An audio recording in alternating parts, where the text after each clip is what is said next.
Думаю, последнее, что приходит в голову большинству людей при слове «Таджикистан», это образ коллекционного антикварного автомобиля.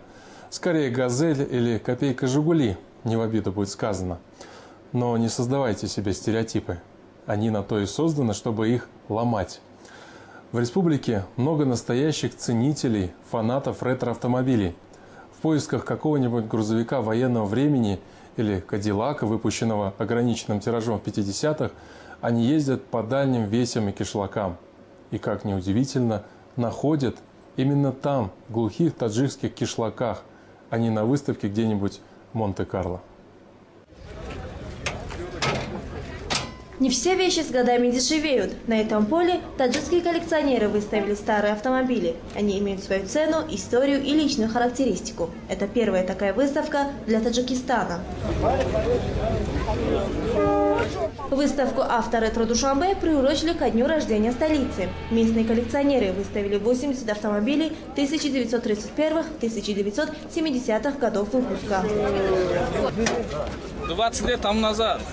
Самого старого железного коня пригнал Рахимджон Назаров из города Вахдат. Старые коллекционные машины – главная страсть братьев Назаровых. Здесь они представили 10 ретромобилей, а всего их в семье 25.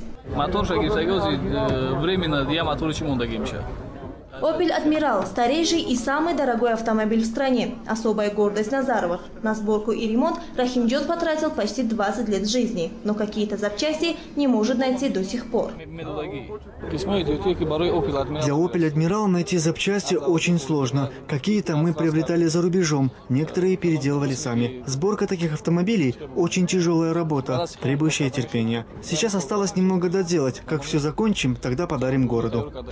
Абдушукур Одинаев никому не собирается дарить свой боевой автомобиль, не думает и о продаже, хотя ему постоянно предлагают хорошую цену. Это бронированный автомобиль. На нем в советское время ездили только первые лица республики. Советский лимузин – так называет свой автомобиль Абдушукур. Когда он его покупал, у него не было ни мотора, ни карбюратора, ни кардана. Коллекционер собирал каждую гаечку по всему бывшему Союзу и сделал все собственными руками.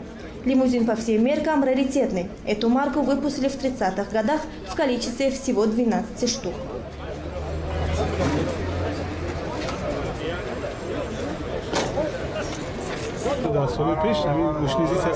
В прежние годы такие марки ЗИЛ-301 изготавливались только для правительственных лиц. Когда они выходили из эксплуатации, то их читировали и сдавали на металлолом. Я не знаю, как эта машина уцелела. К счастью, она попала ко мне. Такие машины выпускались по спецзаказу. Вот этих лимузинов было всего 12.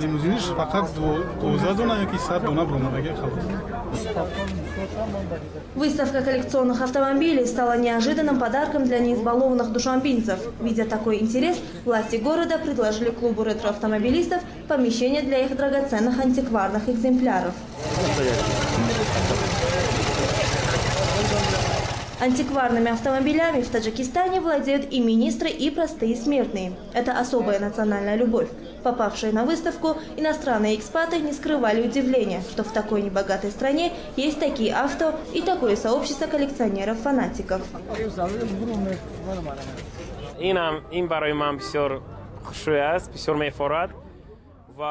Я уже долгое время нахожусь в Таджикистане, и мне даже не верится, что здесь есть столько прекрасных антикварных автомобилей.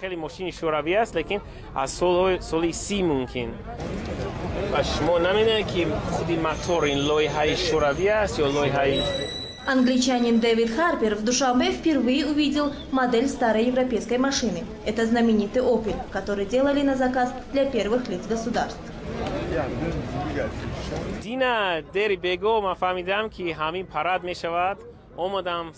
Я узнал, что состоится фестиваль-выставка, и с раннего утра стоял и ждал открытия. Лично для меня это очень интересно, потому что на выставке представлены очень старинные автомобили.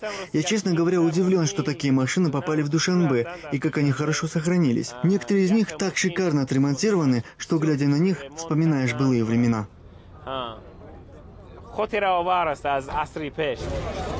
Владельцев коллекционных авто мало интересует их функциональное предназначение. В данном случае машина как раз роскошь. Для них важнее возраст и история. Автомобиль Рустамбека Рауфова привлек всеобщее внимание именно своей историей. Вездеход ГАЗ-67Б – военная машина. В годы Великой Отечественной войны на ней ездили генералы армии и в силу технических характеристик разведчики. Такой больше ни у кого нет, говорит хозяин.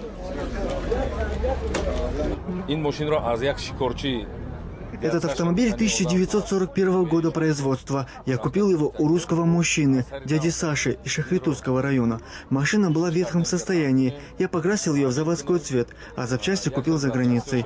На ремонт ушло 3 года. Над ним 1 год и 6 месяцев работали 3 мастера, а потом еще 3 мастера около 1 года и 8 месяцев. Я готов потратить столько средств, сколько потребуется для полного ремонта, потому что на таком ездили только генералы. После войны каждой советской республики раздавали по одной такой машине, и тогда на них разъезжали чиновники. Владельцы хвастаются, что их автомобили могут стоить и $100 000 и больше.